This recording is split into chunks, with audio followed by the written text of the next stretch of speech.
kita pegang sekarang kini ada.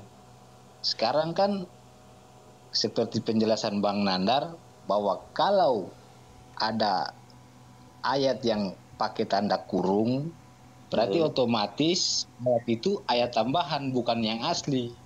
Nah, berarti pemahaman saya yang memang tidak ada yang dijelaskan dalam yang teks aslinya itu memang tidak dijelaskan di ayat 28 karena itu kan ayat tambahannya.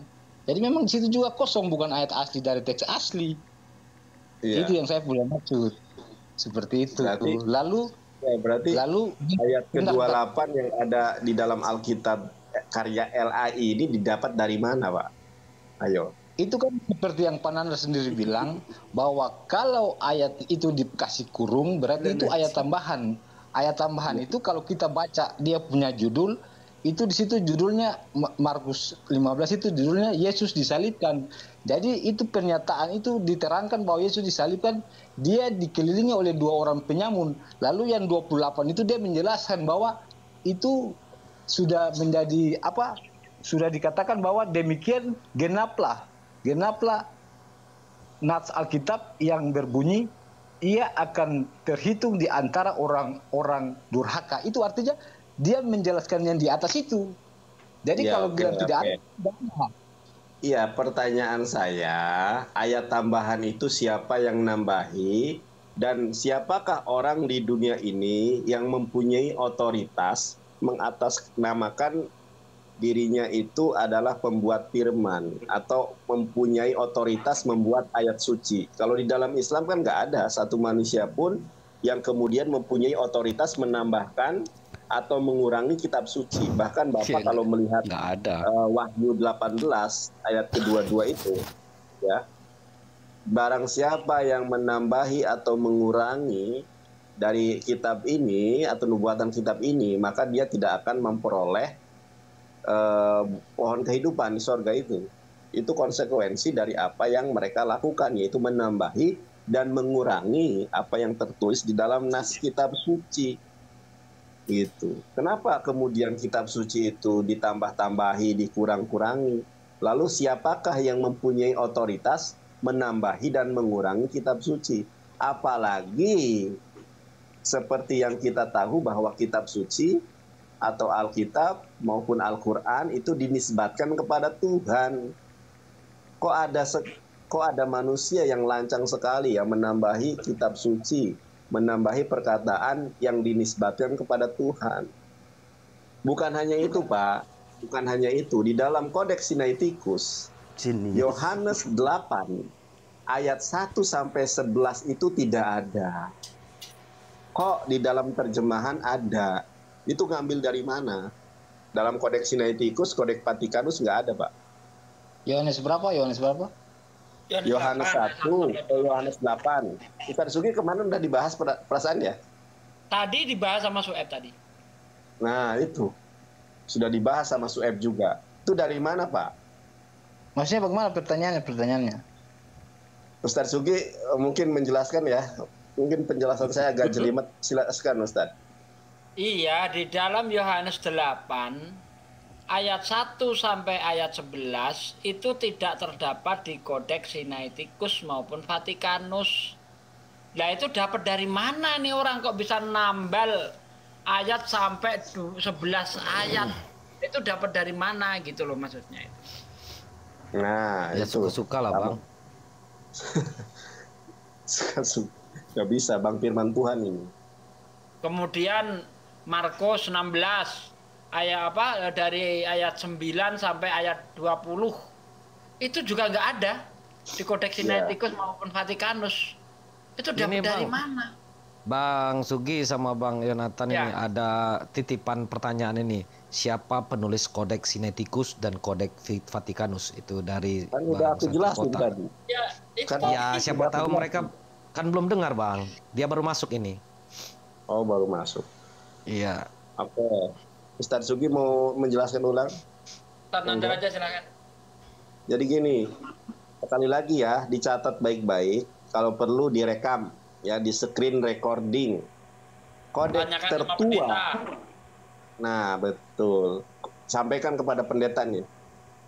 Kodeks tertua, kodeks itu sinonimnya buku, ingat. Kalau dalam bahasa Inggris book, kalau bahasa Indonesia buku, kalau dalam bahasa Arab bisa kitabun, bisa mushaf. Nah, kodeks tertua dalam bahasa Yunani, karena teman-teman meyakini perjanjian baru bahasa aslinya Yunani, perjanjian lama bahasa aslinya Ibrani. Sekali lagi, kodeks perjanjian baru itu yang berbahasa Yunani tertua adalah Kodeks Vatikanus. Kodeks Vatikanus dibuat pada tahun 9 Masehi. Berarti selisih dengan diangkatnya Yesus ke langit, ke Hasyamayim. Yesus mengabaikan platform citanya. Sedangkan kitabnya yang dinisbatkan kepada Yesus itu dibuat 329 Masehi. Berarti ada selisih 285 tahun, bayangkan. Berapa Ustaz? Anggap 300 nah, tahun. Bayangkan loh. 300 tahun loh, bayangkan. 100 tahun selisihnya. Sedangkan Al-Quran ditulis, dihafalkan di zaman Nabi, dan Nabi sendiri yang mengkonfirmasi, yang mengklarifikasi. Oke, saya lanjut ya. Kodeks Vatikanus dibuat tahun 329 Masehi, mengutip atau sumber rujukan dari kodeks itu adalah papirus. Papirus itu media tulis berbentuk kertas yang terbuat dari dedaunan, ya, adalah seperti daun eceng gondok, atau mungkin kalau sekarang ini daun pandan yang dikeringkan gitu loh. Nah, itu papirus. Ada fragmen, ada perkamen yang ditulis-tulis di tulang, di pelepah kurma, ya, segitulah ya. Fragmen, silahkan dicari sendiri ya. Apa itu papirus, apa itu fragmen, apa itu perkamen. Nah, fragmen perkamen yang menjadi rujukan penulisan Kodeks Vatikanus itu tidak berbentuk utuh, sekali lagi ya. Bukan utuh satu kitab, bukan. Tetapi segede ATM, segede segede handphone gitu ya. Yang nggak lengkap tulisannya itu. Nah, oke, sudah jelas ya. Menyalin atau mengutip dari papirus, perkamen, fragmen. Perkamen, fragmen, dan papirus ini mengutip dari autografa. Autografanya sudah tidak ada dan tidak pernah ada. Maksudnya tidak pernah ada ketika dibuatnya Kodeks Vatikanus. Paham maksud saya? Jadi autografa itu adalah naskah asli yang ditulis langsung oleh penulis kitab. Katakanlah si Matius, katakanlah si Markus, itu udah nggak ada. Dan yang lebih ironis lagi adalah penulis papirus, penulis perkamen, penulis fragmen tidak diketahui siapa nama mereka. Oh ya. Kalau di dalam Islam ini ketika meriwayatkan hadis, ketika kita mentahriz hadis, kita harus melihat ya dan menentukan hadis itu sahih atau tidak. Pertama dari perawinya, ini sikoh atau tidak. Ya, sikoh itu terkait hafalan. Dobit atau tidak. Dobit itu terkait kejujuran, kredibilitas. Ada ilat atau tidak ada. Ada sak atau tidak ada. Nah, kalau penulisan Alkitab yang kemudian merujuk ke papirus itu, para penulis papirus, para penulis perkamen, para penulis fragmen, tidak diketahui siapa orangnya dan tidak diketahui bagaimana kredibilitasnya. Apakah dia pembohong, apakah dia penipu, apakah dia orang jujur. Sudah dipahami sampai situ? Nah, itu Kodeks Vatikanus 329 tertua. Lalu yang berikutnya, kodeks berbahasa Yunani tertua berikutnya adalah Kodeks Sinaiticus 360 Masehi. Saya lupa ini ya. 360 atau 365. Pokoknya sekitar 360-an. Ya. Itu sama, itu kayaknya menyalin Kodeks Vatikanus. Kodeks tertua inilah yang kemudian salah satu di antaranya adalah Kodeks Vatikanus yang bisa kita cek secara online. Tadi sudah saya kasih tutorialnya. Teman-teman bisa sendiri mengklik ya. Ada ayat-ayat yang hilang, Tiba-tiba muncul 1500 ke tahun kemudian ada Codex Textus Receptus ya, yang menambah-nambahi ayat-ayat yang tidak terdapat di dalam Codex Sinaiticus, Codex Vaticanus. Lagi-lagi tidak ada sanadnya.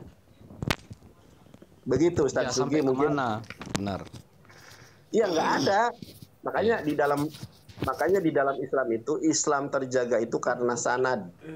Ya. Kalau mereka tidak pernah mengenal kata sanad, yang mereka kenal hanya matan. Ingat ya, bukan mantan ya, matan. Matan itu redaksi.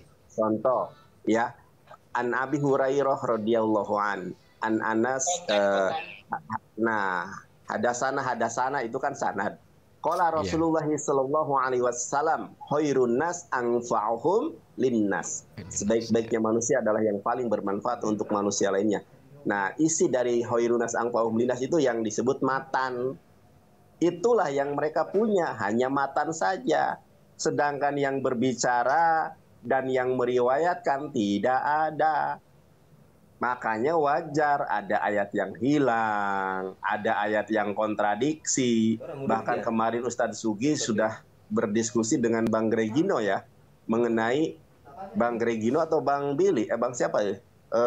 Willy ya. Mengenai Yesus silsilahnya kok beda di dalam Matius 1:16 dan Lukas 1:23 kok berbeda. Di ayat yang lain mengatakan kakeknya Yesus Yakub, di sisi lain mengatakan kakeknya Eli. Ya wajar saling bertentangan karena perawinya tidak dapat dipertanggungjawabkan. Begitu saudara. Allah alam sawab. Setuju Bang. Bang, ini gitu, saya pamit izin turun dulu, Bang Sugi, Bang Yonatan. Assalamualaikum buat Muslim dan Muslimah ya. Selamat sore bagi Muslim. Ya. Ya. Di sini ada mana Bang Greg? Silakan Bang Gregino, ada lagi atau sudah jelas dengan apa yang disampaikan? Iya, maksudnya penjelasan Bang Nandar itu cukup mendetail. Karena itu juga pelajaran buat saya, supaya saya juga mengerti. Karena begini, saya tidak tahu orang Kristen yang lain ya. Menurut saya sebagai orang Kristen, saya itu dikritik atau dikasih pelajaran tentang Alkitab, itu menjadi berkat buat saya. Dan saya sangat salut kepada Bang Nana dan Pak Ustaz Sugi yang bisa menguasai Alkitab. Karena itu kelebihan Alkitab di situ. Kelebihan Alkitab, orang paling suka untuk mempelajari dia. Itu yang seperti yang tadi Pak Sapa ada bilang itu untuk Pak Nandar itu, yang dia sudah turun itu. Jadi saya tidak tahu pemahaman orang Kristen lain. Mungkin dia mau berdebat, dia mau menunjukkan dia punya kepintaran, tapi saya tidak. Saya ingin belajar, dan kalau itu dia betul, saya akan terima. Dan itu menjadi berkat buat saya. Ya. Ustadz Sugi, gimana tanggapannya kalau Alkitab ini katanya memiliki kelebihan karena kita suka membacanya? Ini perlu saya klarifikasi ya. Pak, jujur ya, ketika saya membaca Al-Quran itu rasanya nikmat ya. A'udzubillahi minasyaitonirrajim. Amma yatasa'alun anin naba'il azim. Nah, itu ada irama dan menyentuh di dalam hati. Ketika saya 1 jam membaca Al-Quran, membaca Alkitab, itu rasanya ada kayak ibarat kita makan nasi Padang, kemudian tiba-tiba makan kerikil nasi yang berisi batu-batu itu. Wah, rasanya nggak enak. Jadi saya mempelajari Alkitab berbahasa terjemahan, berbahasa Ibrani dan Yunani itu bukan karena enak membaca Alkitab, bukan Pak. Justru saya ingin mewartakan kepada Bapak bahwa kitab suci yang benar dan dibenarkan karena iman dan hidup dan kehidupan, yang membuat para pembacanya selamat masuk ke dalam kerajaan sorga, itu hanya Al-Quran. Itu bukan saya hobi atau suka, bukan. Saya sebagai pewarta firman ingin menyampaikan, ini loh yang benar Al-Quran. Itu. kemudian tetap di dalam koridor konstitusi di negara kita. La ikraha fiddin. Tidak ada paksaan di dalam agama Islam. Tetapi satu hal, Allah Subhanahu wa taala mengultimatum. Qad tabayyana rusdu minal ghayyi. Tetapi kebenaran Islam tidak akan dapat dibantah dan tidak dapat terbantahkan. Begitu Ustadz Sugi, gimana kalau Ustadz Sugi?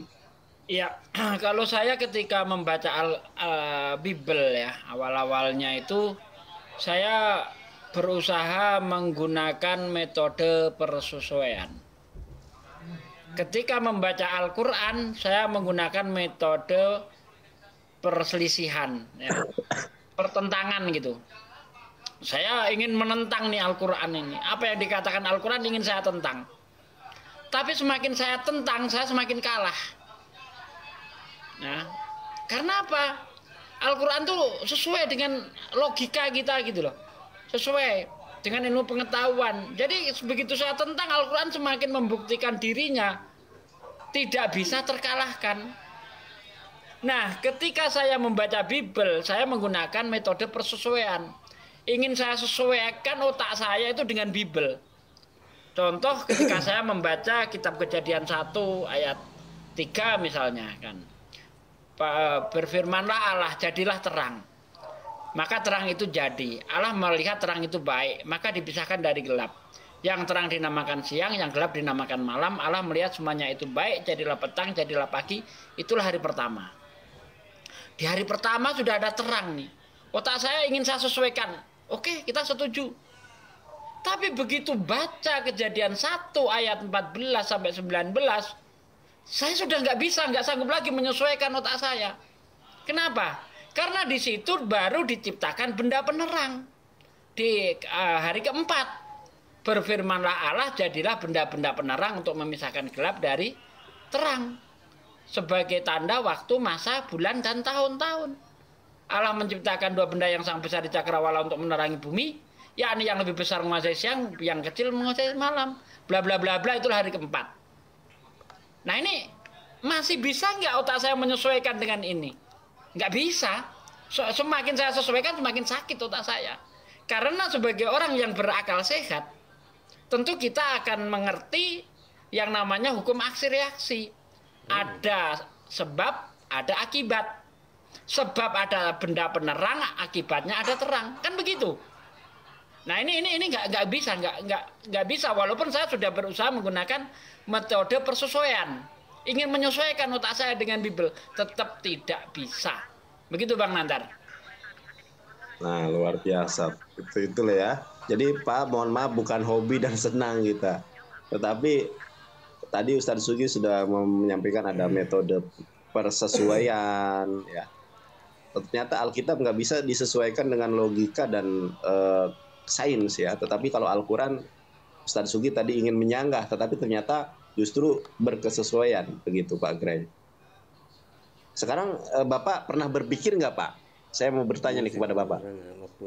Kenapa para pendeta yang gelarnya STH, Sarjana Teologi, MTH, ya, Magister Teologi, bahkan ada yang VSD, doktoral, kok nggak bisa kemudian menguasai original teks Ibrani, Yunani? Bapak pernah bertanya-tanya tentang itu nggak? Karena selama ini Pak, kalau Bapak lihat, sebelum zaman smartphone gitu kan, orang-orang Kristen ketika membaca itu hanya Alkitab berbahasa terjemahan. Kalaupun sekarang ngecek bahasa aslinya itu lewat online begitu ya. Itu Bang Anton naik, Bang Anton Kufla naik. Mana, silakan. Naik. Itu manggil-manggil saya terus. Naik Bang. Anton silakan ya, ada Bang Ustadz Sugi nih. Di sini juga ada Bang Moto nih, Bang Moto ternyata ada di ini. Assalamualaikum Abangku, luar biasa nih Abangku ini. Lebih pintar daripada saya nih Bang Moto nih. Ya, ya beliau jago Ibrani dan Yunani juga nih Bang Moto. Silakan Anton. Halo Pak Tatsugi. Ya Pak Anton. Nah ini teman-teman. Nah ini kenapa Bang Nathan? Ya sebentar. Silakan Anton. Ya. Ini perkenalkan itu kan tadi di kolom komentar saya kan udah tanya. kan sama halnya juga dengan kitabnya Muslim. Apa itu? Saya kan coba Pak Ustadz Sugi jelaskan doktrin atau keterangan yang disampaikan oleh Al-Quran itu sendiri tentang penciptaan bumi. Apakah bumi itu datar atau bulat? Itu tidak dijelaskan secara rinci. Tidak masuk dalam standar ilmu pengetahuan sekarang. Kan dijelaskan bahwa di dalam Al-Quran itu bahwa bumi datar. Udah, saya terangkan kamu. Jadi kalau mau bilang Alkitab nggak sesuai dengan logika Pak Sugi, kan sama aja. Oke, saya terangkan. Kan kita sudah sama-sama membahas di waktu-waktu sebelumnya juga kan. Ini mau diterangkan, Anda sudah ngeklaim duluan. Saya kan masih bicara. Belum selesai. Oke. Bicara. Ya. Oke, kita sapa dulu nih, ada ini ya teman-teman, di sini ada Kurius Moto, ini abang seperguruan saya. Beliau dari LRI, lebih jago ya Ibrani dan Yunaninya, tapi tawadu. Ini Kurius Moto, silakan di follow ya teman-teman. Assalamualaikum More Nandar, Ustadz Sugi semuanya ini. Lebih hebat daripada saya ini. Mas Nandar, saya banyak belajar dari Mas Nandar ini. Monggo, silakan. Ini Bang Woto. Oke, silakan Bang Anton. Atau sudah cukup? Kan saya udah tanya. Tinggal sudah dijelaskan. Silakan Ustadz Sugi. Oke. Silakan. Diam di atasnya ya. Ayatnya berbunyi begini ya. Wal ardo ba'da dalika dahaha. Dan setelah itu bumi dihamparkan. Makanya Al-Quran ini tidak bisa dipahami hanya dengan modal terjemah. Kita harus tahu dahaha ini dari kata apa. Wal ardo ba'da dalika dahaha. Dahaha itu dari kata duya. Dalam bahasa Arab dari kata duya, yang artinya bulatnya seperti telur burung unta. Ya, jadi Al-Quran 1400 tahun yang lalu sudah menjelaskan bahwa bentuk bumi secara benar itu tidak bulat sebagaimana bulatnya bola, tapi seperti telur burung unta. Seperti itu. Tapi kenapa di situ kok dikatakan dihamparkan? Karena ayat ini turun di Arab. Pandangan orang Arab itu padang pasir itu seperti hamparan. Maka wajar kalau Al-Quran itu menggunakan diksi yang bisa dipahami orang masa itu. Tetapi kalau mau diprotes, Al-Quran tetap bisa menjaga dirinya. Ternyata dia berasal dari kata duya yang artinya sebagaimana telur burung unta. Al-Quran tidak pernah mengatakan bumi datar. Tidak ada ayat yang mengatakan bumi datar. Yang ada dihamparkan. Itu ya dari kata duya yang artinya bulat sebagaimana telur burung unta. Justru yang mengatakan bumi datar itu Bible. Ya, di Yesaya misalnya kan 42 itu bumi itu seperti kubah. Ya. Ayat apa? Jelaskan secara detail. Nah. Bang Moto mau nambah dulu? Ustadz, ini ada nih dari Bumi Mazmur 19:5 Daniel 4:10-11. Ya. Matius 4:8. Lebih enak kalau mau Pak Nandarnya tunjukin ayatnya yang jelas. Jangan sebut-sebut ayat ini. Sudah saya bilang, ini layar saya kebalik. Saya nggak bisa nunjukin di laptop.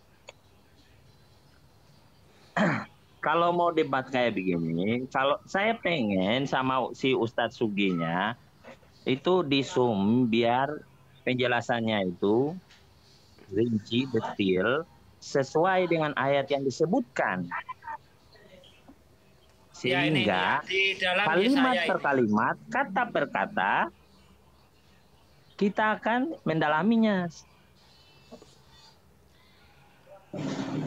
Nah, Di Yesaya 40 ya, Yesaya 40 ayat 22 ini. Ini dia yang bertahta di atas bulatan bumi yang penduduknya seperti belalang, dia membentangkan langit seperti kain dan memasangnya seperti kemah kediaman. Ini bulatan ini salah ya, karena di sini dari bahasa Inggris itu circle ya. Itu artinya lingkaran sebenarnya, bukan bulatan. Ini dia. Jadi menurut Bible, Pak Ustadz Sugi, kenapa? Kan sudah jelas.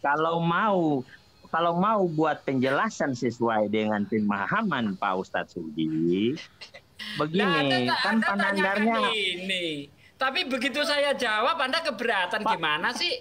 Bukan keberatan, Pak Ustadz Sugi sudah membaca ayatnya. Ayatnya kan mengatakan.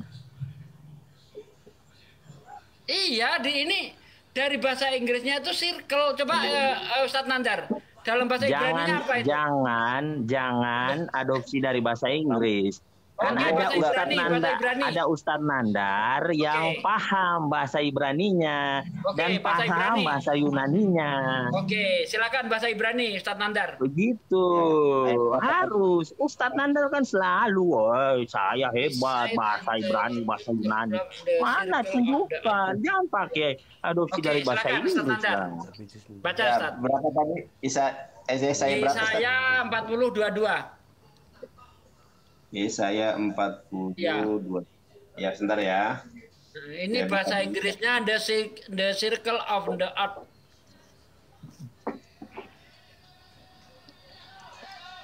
Ini LAI. Pak Nandar, bisa tunjukkan langsung. Kameranya terbalik tadi itu. Kebalik.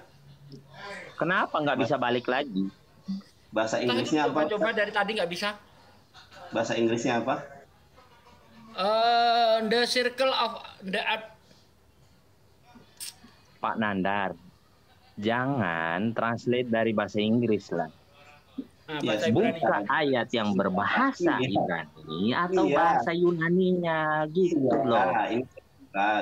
Lalu Pak Nandarnya terjemahkan. Karena Pak Nandar selalu mengatakan bahwa nih jagonya nih bahasa Ibrani dan Yunani. Itu mau dibukakan diam. Silakan Ustaz Nandar. Iya, ini aku lagi buka sebentar. Saya sangat senang Pak Nandar gayanya ini loh. Loh, iya sebentar.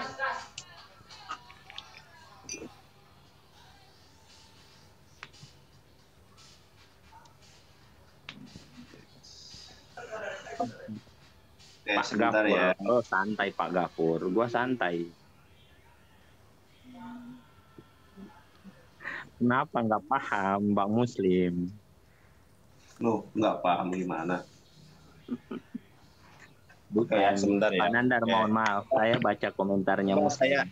Saya coba ini ya, coba buka kamera. Mudah-mudahan nggak kembali kayak tadi. Kita buka. Ya, sebentar. Pokoknya saya selalu hormat sama Pak Nandar, Pak Sugi. Iya. Luar biasa mereka. Iya, sebentar. Kita buka buka kamera dulu. Haji Fahmi. Gua nggak mau. Udah gua komen mereka. Tuh, ini kebalik Ustadz Sugi. Siapa ini namanya? Udah dibaca aja, nggak usah ditengok di HP, dibaca langsung aja di laptop. Ya, saya bacakan dulu ya. Oke, Pak Nandarnya jelaskan aja nggak apa-apa. Enggak, saya bacakan ini. Siap, hormat. Bacakan aja. Iya, sebentar ya. Hasyib Allah. Biasa aja, kelamaan. Biasa aja kelamaan. Pak Nandar, udah mepet soalnya nih. Kamu Pak Nandarnya terjemah translate. Iya, udah. Iya, benar. Kan ada laptopnya. Iya, ini. Copy paste, terjemahkan ke Indonesia. Tahu. Gitu. Enggak, dia paham. Udah. Alhu ares w yes b ha ya w yes b ha kahagabim hanote kadoh shamayim wayam tahem ka okhel lasyabet. Oke ya, kita coba. Saya bisa tanya, bisa saya tanya nggak, Pak Nandar? Biar diterjemahkan dulu itu. Ya, bentar Pak Sugi. Saya tanya satu kalimat aja. Iya, gimana? Pak Nandar, dari bahasa Ibrani yang dibacakan oleh Pak Nandar, di mana satu kata atau kalimat yang menyatakan atau yang dimaksudkan oleh Pak Sugi tadi? Tunjuk. Ya, coba kita buka di sini ya. Coba ini.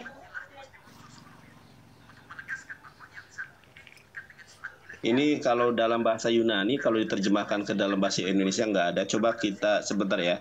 Saya coba ke perangkat lain sebentar. Di Chrome nggak bisa, di Chrome itu nggak bisa.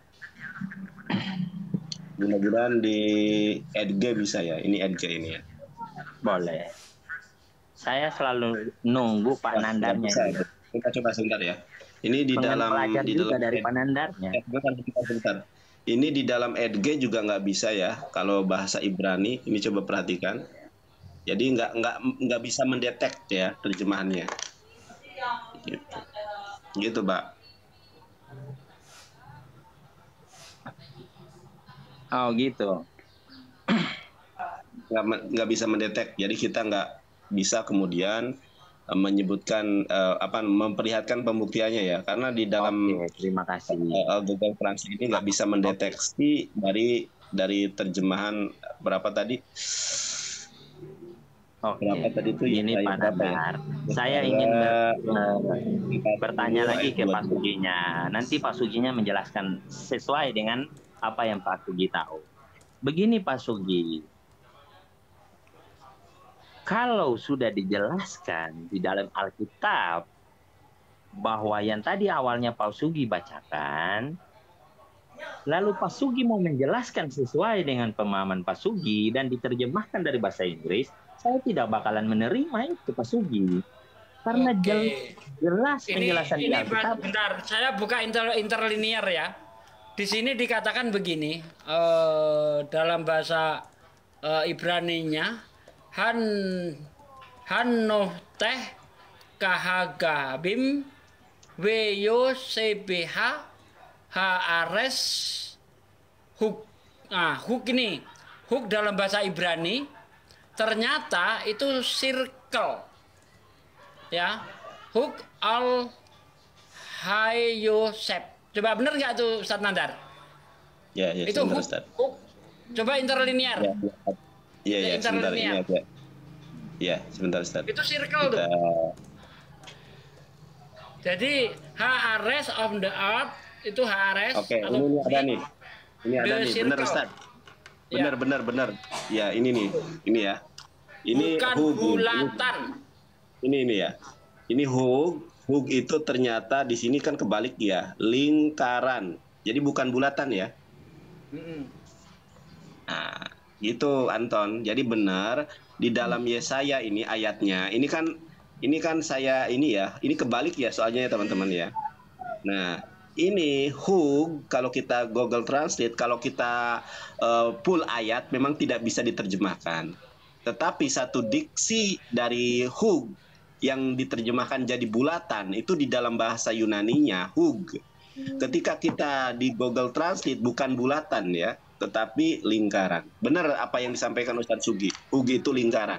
Lingkaran. Nah. Jadi bumi itu kayak piring terbang. Lingkaran dia, bukan bulat. Iya. Kayak Saturnus tuh. Persepsinya Pak Ustadz Sugi bahwa lingkaran itu seperti dengan piring terbang. Kan sebenarnya persepsi Pak Sugi tidak bisa dibawakan ke ranah bahwa lingkaran itu bisa berbentuk ke datar, Pak Sugi. Sejak kapan lingkaran itu bentuknya bulat? Iya, sejak kapan? Memang lingkaran kan bulat. Loh, lingkaran kok bulat? Oh, bulat. Lingkaran bukan buat. Bulat itu bola. Lingkaran itu hanya dua sisi saja dia. Bukan seperti bola gitu. Itu lingkaran. Jangan disamakan dong. Masa disamakan antara globe dengan lingkaran sih? Jadi berdasarkan ini bumi itu seperti piring terbang dia, bulat apa lingkaran dia, bukan bulat. Huk. Huk, benar Ustaz Sugi. Ini huk ya. Ini bahasa Yunaninya ya. Kalau dalam bahasa Yunaninya itu het, vav, gimel ya. Ini teman-teman, aduh sayang sekali ya, kebalik. Aku nggak ngerti ini kok bisa kebalik ya. Tadi di awal nggak kebalik loh.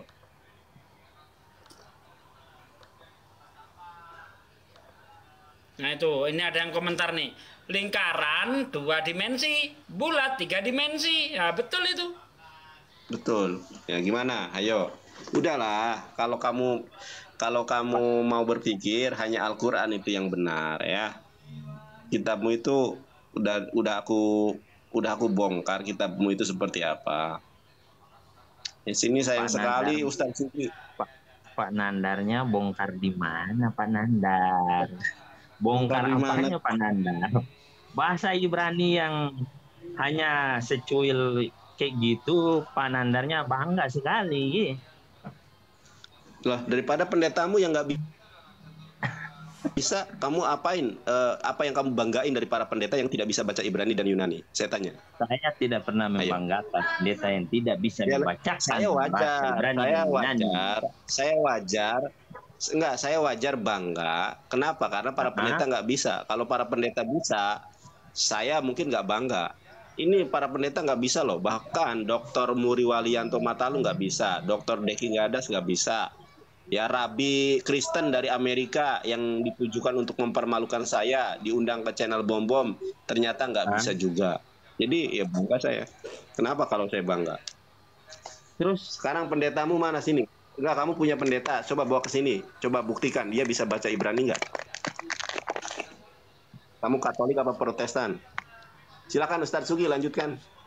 Oke, Pak Sugi. Intinya, persepsi lingkaran pada masa itu tidak bisa pada zaman sekarang kita menyesuaikan. Kita dari mana? Kamu punya pemikiran seperti itu dari mana? Emangnya kamu hidup di masa itu? Sehingga antara lingkaran zaman dulu pengertiannya sama sekarang itu beda. Ini mengada-ada ini. Memangnya mengada-ada apa Pak? Itu mengada-ada. Namanya lingkaran dari zaman Bahola sampai sekarang ya tetap. Lingkaran itu 2 sisi. Kalau sudah disebut bulat ya itu bola, seperti bola itu baru bulat. Pak Sugi, penjelasan Pak Sugi tentang Al-Quran tadi, coba dirinci lebih jelas seperti tadi. Itu kan sudah cukup amat jelas dari bahasa aslinya, dari kata duya yang artinya sebagaimana telur burung unta. Kurang apa lagi? Masa telur burung unta mau dibilang Pak Sugi, bentar. Pak Sugi, bentar. Saya kan bukan Muslim. Saya butuh penjelasan detail. Tinggal Pak Nandar bukan. Nih udah bener nih ya. Nih Google Translate nih ya. Ini bahasa Yunani ya. Ada het, ada vav, ada gimel, artinya lingkaran. Ibrani, Hebrew. Aduh, Pak Nandar. Loh, kenapa? Ini loh, saya tunjukkan ayatnya. Tadi kan kebalik nih ya. Nih, saya bacakan ayatnya. Hayy syayib al-hug haret. Weyos bayi. Bahasa Ibrani lagam Sunda ini. Oke, gak usah pakai lagam ya. Di sini disebutkan. Pak Nandar. Anton. Kamu jangan terguncang. Pendetamu ini nggak bisa baca huruf-huruf kayak gini. Ya, pendetamu tuh nggak bisa. Saya ajarin nih. Dengarkan saya. Teman-teman perhatikan ini adalah het, ini adalah vav, ini adalah kan udah membantah saya tadi, Pak Nandar. Saya kan udah nggak mau terlalu menekan soal ini. Oh, tadi kamu sudah kan saya minta penjelasan ulang yang tadi dibacakan oleh Pak Ustadz Sugi mengenai Al-Quran. Kan saya sudah tidak membantah lagi nih yang tadi dijelaskan oleh Pak Nandarnya. siapa ini namanya siapa sih Anton nggak membantah lagi ya bahwa ternyata berarti bumi datar dalam Bible. datar. Logika dari mana lingkaran bilang bumi datar? Lah kamu sekolah itu sampai mana sih? Masa membedakan datar dan bulat aja nggak bisa?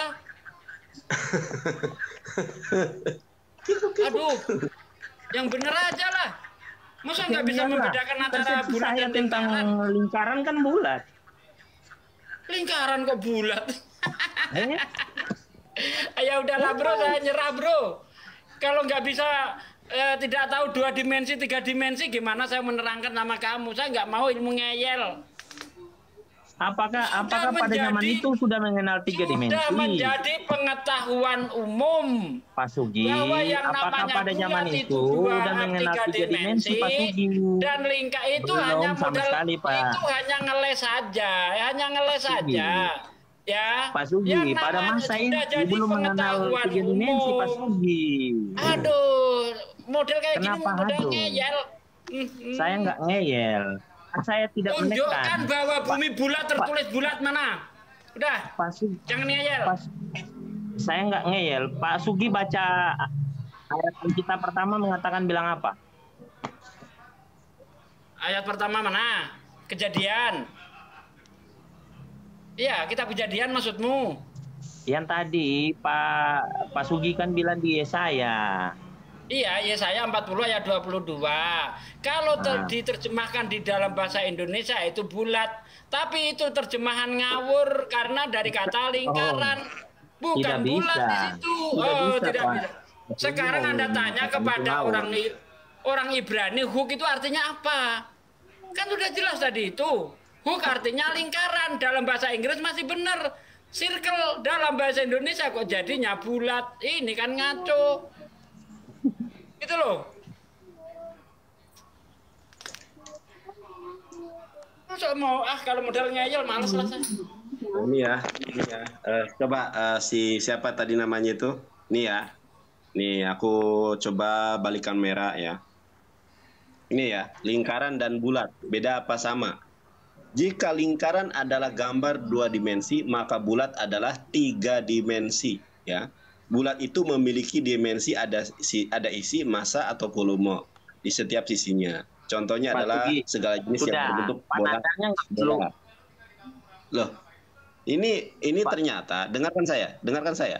Jika lingkaran adalah gambar 2 dimensi, maka bulat adalah 3 dimensi. Contohnya bola. Selama ini kita diberikan gambaran bahwa Pak Nandar, bentar, saya lagi jelasin. Biar selesai dulu Bang Anton. Biar kamu tidak asumsi terus. Biarkan selesaikan Bang Anton. Saya kan saya paham yang dijelaskan ini Pak. Ini ada contohnya nih. Ini bola ini ada isinya, ada volumenya. Coba dengarkan ini dulu. Kamu tuh kalau mau menerima kebenaran Islam, coba ya jujur terhadap diri saja. Insya Allah kamu akan menemukan Islam. Jangan bohongi diri sendiri, apalagi melakukan pembohongan terhadap orang lain. Ini ya. Jadi gini. Jika lingkaran adalah gambar aduh ya Allah. Ini saya paham. Kalau Anda sudah paham berarti bumi itu datar. Paham? Berarti bumi datar. Anda setuju? Datar, lingkaran. Ayo, boleh paham saya bumi datar. Boleh saya beri penjelasan dikit, Pak Sugi. Penjelasan apa? Silakan. Apa penjelasannya? Oke. Awal saya bertemu dengan Pak Suginya, kan saya pernah bilang ilmu pengetahuan kita ini kan berkembang. Benar kan Pak Sugi? Iya, benar, tapi kan? Kalau namanya lingkaran itu ya udah 2 dimensi. Bentar, saya kan mau mengatakan pada masa itu 2 dimensi dan 3 dimensi itu kan belum mengenal 2 dimensi dan 3 dimensi, Pak Nandar. Berarti nggak ada gunanya dilayani Bang Nandar. Nggak ada gunanya Bang Nandar dilayani, hanya model ngayal doang. Bahkan fakta pun dibantah. Gitu loh. Iya. Udah jelas-jelas antara bulat dan lingkaran tuh beda. Nggak usah dilayani kayak gitu, ngabisin waktu. Memang kalau iman itu terusik, ya otak pun jadi bodoh. Bahkan membedakan lingkaran dan bulat aja nggak bisa. Ya. Silakan siapa? Waalaikumsalam Bunda Violet. Ya gimana Bunda? Yang nggak ada yang mau ditanyain sih. Tadi kan cuma nyimak, nggak tahu kenapa bisa kepencet naik. Oh, saya juga nggak tahu. Iya. Ya udah Bunda, kalau mau turun lagi nggak apa-apa. Mau turun lagi mau turun aja, soalnya mau sholat udah maghrib di sini. Oke Bunda, yuk. Assalamualaikum. Alasannya hanya gara-gara zaman dulu sama sekarang. Ini alasan yang nggak masuk akal gitu loh.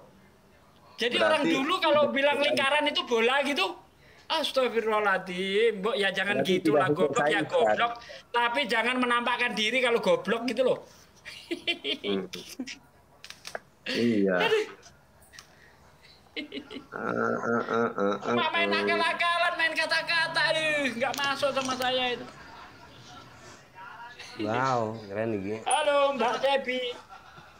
Halo, Assalamualaikum. Waalaikumsalam. Assalamualaikum. Masa Tuhan tidak bisa bedain mana lingkaran mana bola? Ini kan Tuhan punya ilmu pengetahuan loh.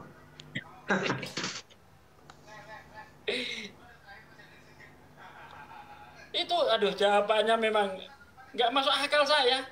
Masa mau membedakan orang dulu nyebut lingkaran sama sekarang nyebut lingkaran beda katanya. Ini dah ilmunya dari mana? Kecuali dia bisa menampakkan data. Orang dulu menyebut lingkaran itu bola, mana anunya?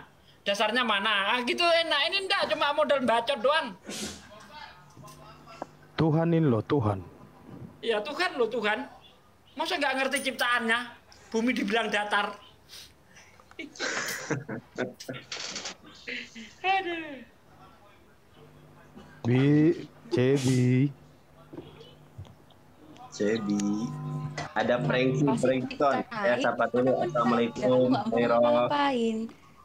Assalamualaikum, Hero. Assalamualaikum, Bang Brewok. Selamat. Thank you, Briton Kristen. Kristen, assalamualaikum.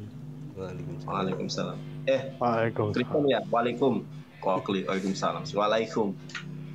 Iya. Ada masalah. Salam alaikum. Salam apa? Lanjut. Tapi udah mau maghrib ya?